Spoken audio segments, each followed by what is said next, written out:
Right now, I want to start with a simple idea. If studying feels hard for you, you are not broken. If you open a textbook and after a few minutes your attention disappears, if you feel tired when you try to learn, this does not automatically mean you are lazy. Very often, it means your brain does not see a clear reason to spend energy. Many people grow up hearing the same message. Studying is only about willpower.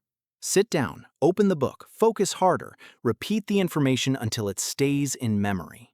It sounds logical, but real life often works differently.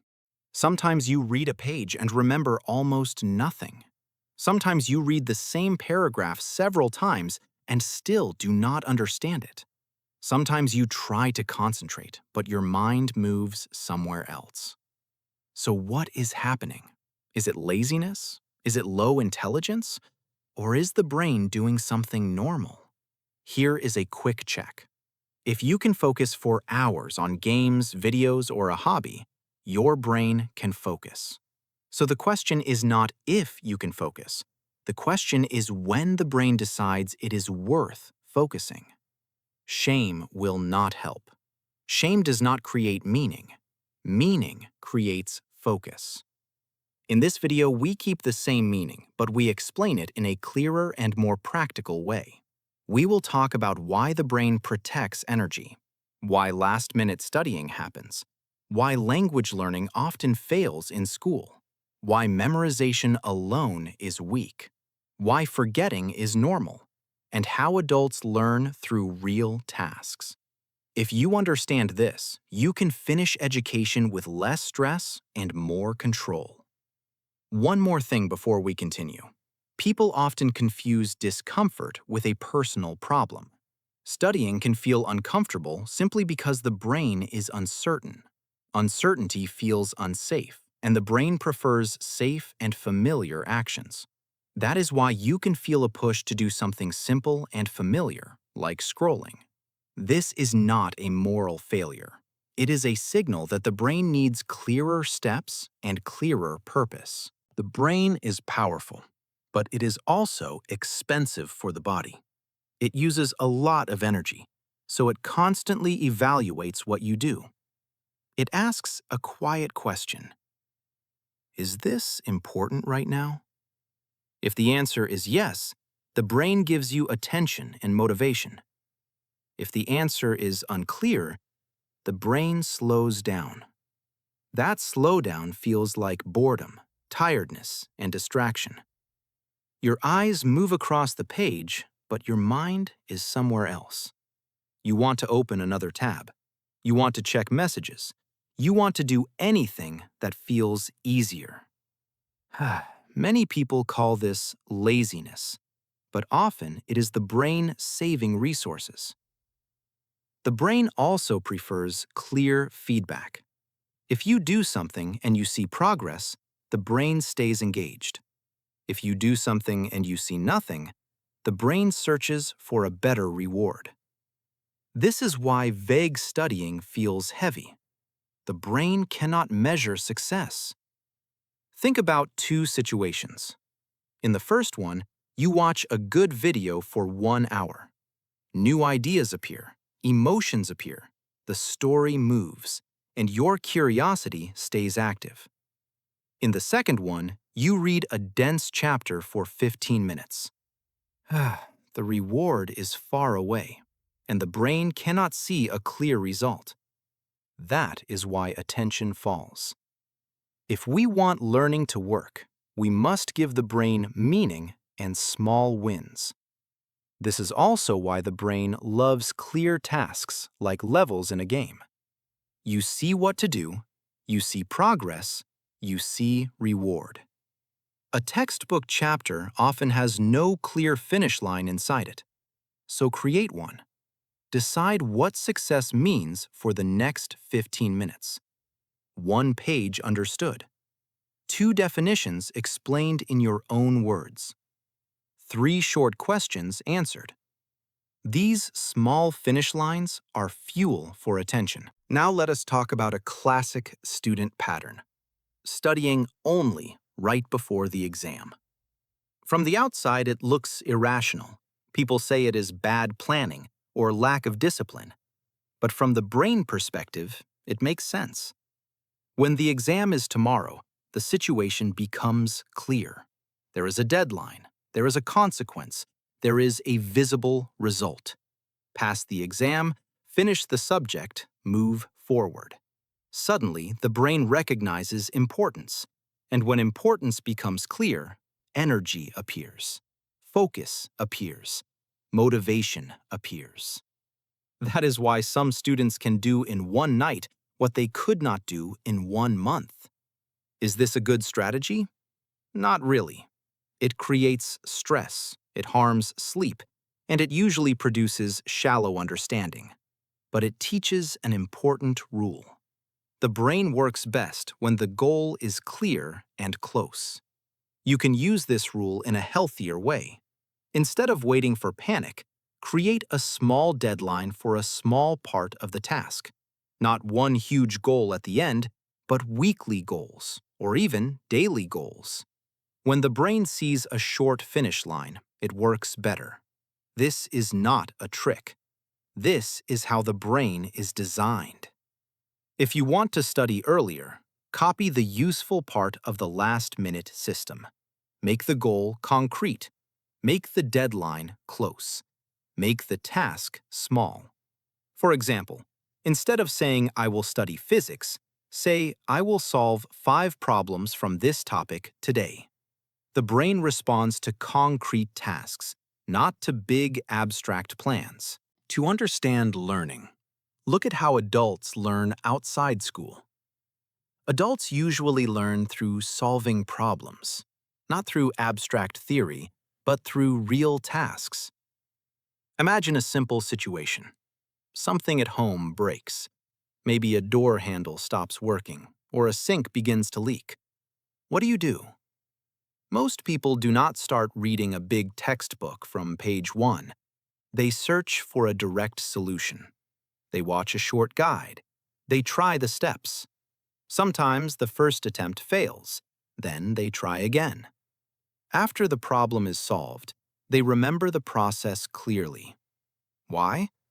Because knowledge became a tool, not a decoration. There was a real problem, real action, and a real result.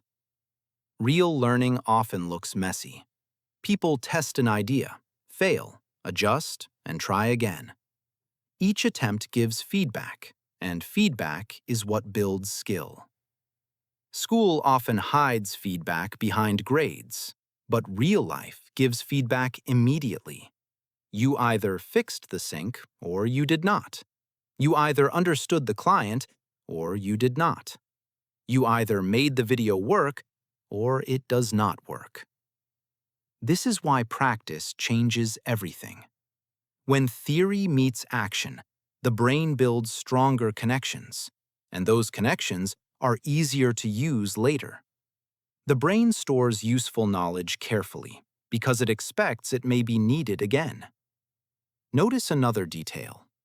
In real life, people choose information. They skip what they do not need and search what they do need. In school, information is often given in a fixed order, even if your brain needs a different order. So do not be afraid to change the order for yourself. Start with an example, then return to theory. Start with a problem, then read the explanation. This makes learning feel alive. Language learning is the best example of the difference between theory and practice. Many students study a foreign language for years, 5 years, 7 years, sometimes even longer. And after graduation, they still struggle to speak. Why does this happen? It is usually not about talent. It is often about the method. Language is not only grammar rules and vocabulary lists. Language is a living system of communication. It exists when people listen, speak, read, and understand meaning. But in many classrooms, language becomes mostly theory. Students memorize tables, memorize words, and fill exercises on paper, and they rarely interact with real language. There is little listening to natural speech. There is little speaking with real goals. There is little reading that feels interesting and alive. So the brain treats the language as abstract information, not as a tool. And abstract information fades fast. Think about how children learn a language. They listen a lot before they speak well. They hear the same words in many situations. They copy, they try, they get corrected, and they try again. This is practice, not theory, and the brain loves it. Language starts to grow when practice becomes real. Listening daily, speaking even with mistakes, reading content you care about. Then the brain finally says, "This is useful," and learning speeds up. You can also create real practice without moving to another country. You can listen to simple videos daily, repeat short phrases, and read short texts that match your level. The key is interaction. You need input, output, and feedback. Input is listening and reading. Output is speaking and writing. Feedback is correction and comparison with real language. Without these pieces, theory stays theory. Now let us talk about memorization. Many students try to learn by repeating information again and again. They reread the same chapter, repeat definitions, and try to keep every detail in memory. Sometimes it works for an exam, but it often breaks later. Why? Because repetition without meaning creates fragile memory. The brain remembers ideas better when it understands how they connect. Understanding builds structure. Structure helps memory. If knowledge connects to a real task, the brain marks it as important. If knowledge feels like isolated words, the brain may ignore it. A simple sign of weak memorization is this. You know the definition, but you cannot use it. If you cannot solve even one simple example, the definition is not yet real knowledge. One small example often teaches more than 10 repeated sentences. So the goal is not to repeat more. The goal is to understand better. Even simple questions help. What is this for? Where is it used? What problem does it solve? When you answer these questions, you create meaning, and meaning makes memory stronger. This does not mean memorization is useless. It means memorization must follow understanding. First you build meaning, then you repeat. When you repeat after understanding, repetition becomes reinforcement. When you repeat before understanding, repetition becomes noise. A good method is to explain the idea like a short story, then memorize the key terms. The story holds the meaning, and the terms become easy to place. Another idea that hurts many students is forgetting. People feel embarrassed when they forget something they once studied. They think it means they failed. But forgetting is normal. The brain constantly filters information. It keeps what is used often and removes what is not used. Imagine remembering every detail of every conversation and every page you ever read. Your mind would be overloaded. Forgetting protects the brain from chaos. Also remember this. Forgetting does not erase everything. Often you forget details, but you keep the general idea. When you return later, relearning becomes faster because some structure is still there. This is why professionals are not afraid of forgetting details. They know they can rebuild details fast. They focus on understanding the main idea and keeping a path back to the information. So the question is not, how do I never forget? The better question is, how do I rebuild knowledge when I need it? Also remember that forgetting can be a sign of progress. When you learn many things, the brain chooses what to keep strong. It keeps what you use and what you review. So if you want to keep something longer, return to it briefly. A short review after 1 day and after 1 week can change memory a lot. This is simple, but it works because it follows the brain rhythm. If forgetting is normal, then the goal of learning must change. The goal is not to remember every detail forever. A more realistic goal is to understand the structure. Know what ideas exist and know where they can be applied. Think of learning as building a map. You do not need to memorize every street, but you need to understand the layout.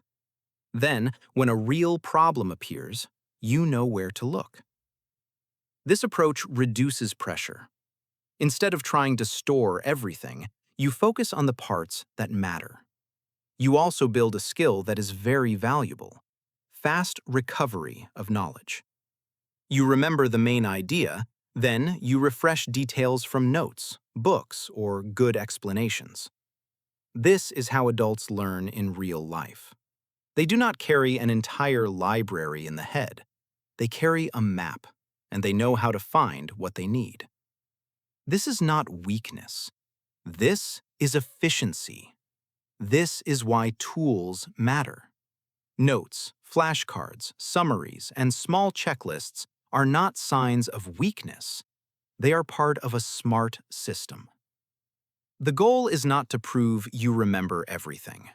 The goal is to solve tasks in real life.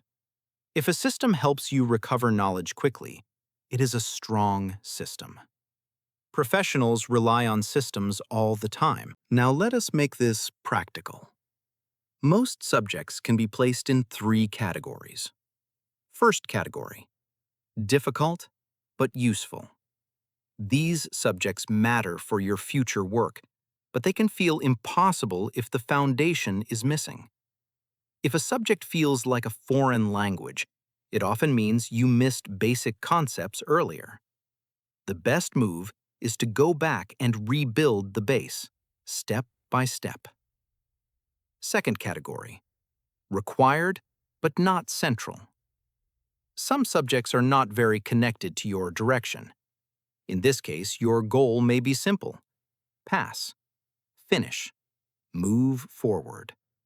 Not every subject must become your passion. Third category: interesting. Sometimes a subject becomes interesting for no clear reason.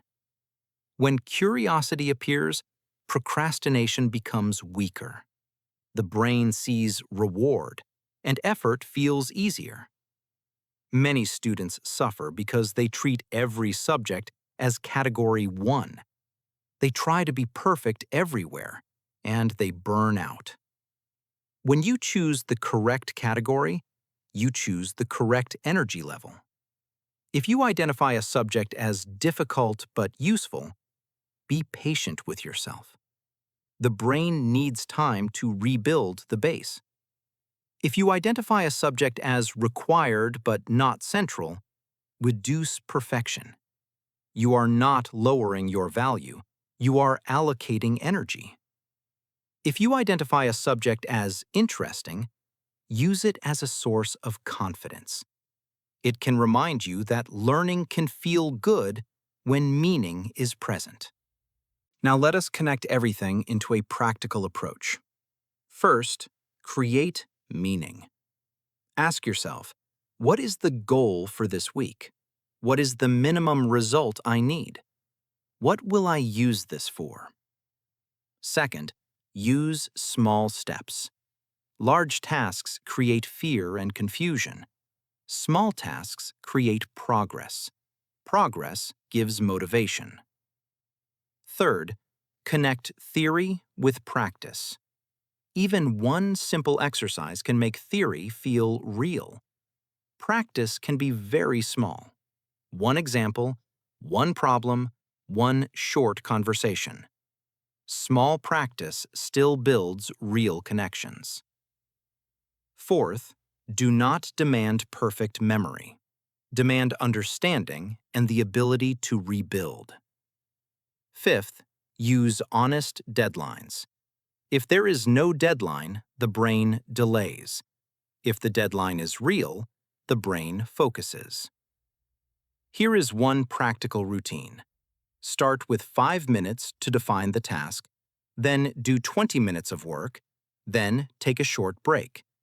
After the break, do one small practice task, even if it is very easy. This creates a feeling of progress, and progress reduces resistance. One more practical tip.